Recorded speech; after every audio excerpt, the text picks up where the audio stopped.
I read too many romance novels during my formative years. I have a penchant for romantic comedies. I understand why Romeo and Juliet came to such a pass.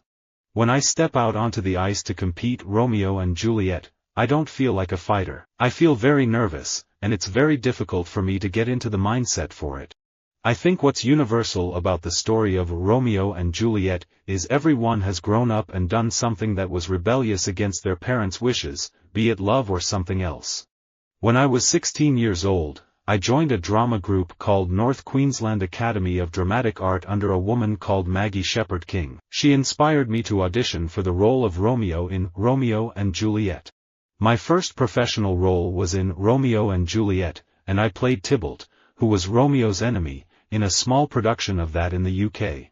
Sometimes the leads are equally balanced, like in Romeo and Juliet, but sometimes they're just not. I think West Side Story is one of the greatest, if not the greatest, musicals ever put on screen, or stage, for that matter. I, frankly, like Zeffirelli's Romeo and Juliet very much, too.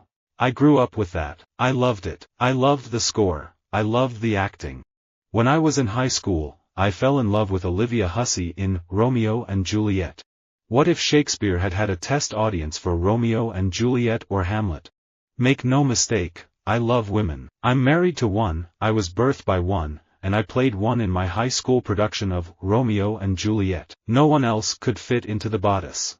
I feel like every night, when you see a really good production of Romeo and Juliet or something, you should hope that it ends differently. That's why we watch our favorite movies again and again. Romeo and Juliet, Manon, Giselle, they are not stupid stories. They have fantastic characters. They have a big package of emotion. When I was doing Tales from Hollywood at the National, I was invited to dinner by the choreographer, Kenneth Macmillan. He told me I had the heart of a dancer and asked me if I'd like to come on at the end of Romeo and Juliet as a friar. I said I'd love to, but sadly, Macmillan died shortly after. This Romeo character is something I decided to create, like my alter ego. So the name Romeo was invented from the original Romeo and Juliet. I wanted to show people I'm like a modern Romeo. A lot of people say to me, is this good, to do to a Shakespeare piece? And I think, West Side Story did it very cleverly, in a different way. But if you look at Bonnie and Clyde, Titanic, Avatar, Grease, Brokeback Mountain, they're all Romeo and Juliet stories. And I just think that to introduce an unknown Shakespeare is thrilling, too, not to do Hamlet or Romeo and Juliet, to do the richer Shakespeare. People will come to this and not know the story. Romeo and Juliet is two love addicts acting out, and look how that ended. There's a definite rift in Riverdale. There's a civil war between the South Side and the North Side. And Jughead being on the South Side and Betty's on the North Side, it becomes a bit of a Romeo and Juliet situation. When I was in England doing Romeo and Juliet as a child star, I was interviewed by the British press, who are even more vicious and cruel than the Americans. So I have been extremely guarded ever since. You go see a great production of Romeo and Juliet, where those kids are full of life and love, you hope and forget. Sir Kenneth Macmillan's version of Romeo and Juliet is my favorite full-length ballet, Sergei Prokofiev's breathtaking score a favorite composition of music. As a student of martial arts, I loved drawing my sword in defense of my Capulet kin. Look, 3 love affairs in history, are Abelard and Eloise, Romeo and Juliet and the American media and this president at the moment. But this doesn't matter over time. Reality will impinge. If his programs work, he's fine. If it doesn't work, all of the adulation of journalists in the world won't matter. I tried to forget about playing Romeo in Romeo and Juliet, and just think about him as a normal guy, as a normal character, and just try and approach him the same I would every other character. If Shakespeare had to go on an author tour to promote Romeo and Juliet, he never would have written Macbeth. If Romeo and Juliet make a tragedy of it nowadays, they have only to blame their own mismanagement, for the world is with them as it has never been before, and all sensible fathers and mothers know it. I made little Super 8 extravaganzas when I was a kid, the first being my own version of Romeo and Juliet, and where I played all the parts except for Juliet.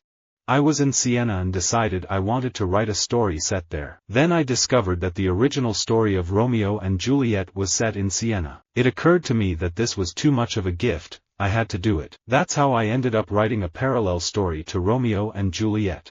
I've always said that Dharma and Greg is Romeo and Juliet meets The Odd Couple. Barriers tend to intensify romance. It's called the Romeo and Juliet effect. I call it frustration attraction.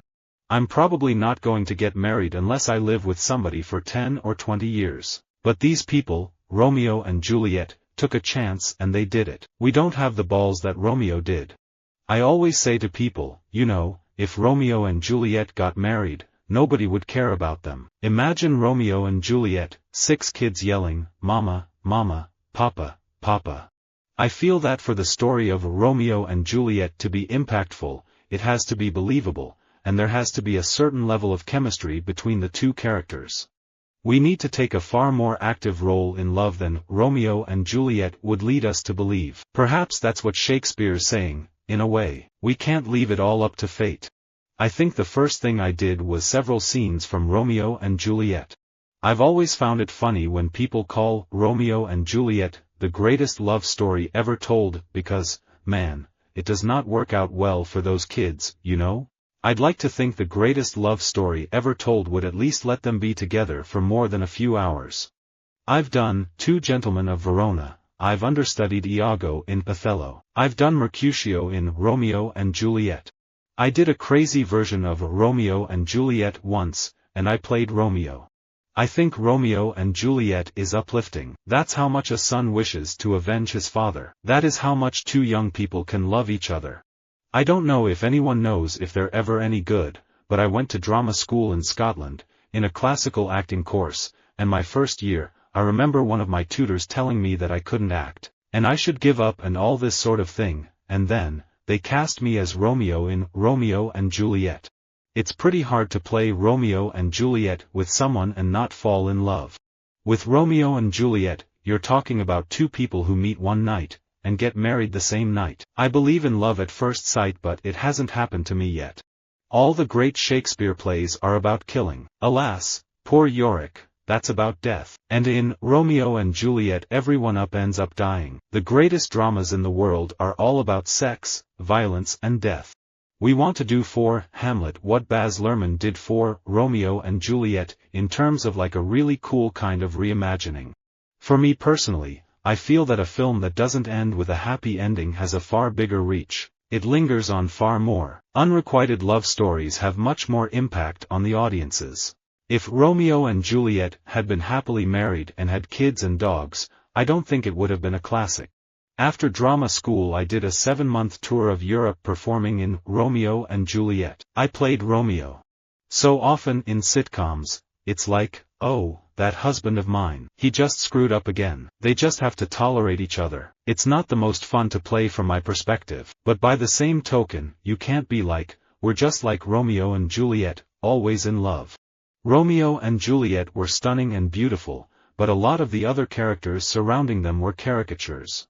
When I wrote Noughts and Crosses, I was halfway through it when I realized this was very like Romeo and Juliet. As long as you make it your own, and put your own spin on it, I think it's brilliant to use other great work to find your own voice.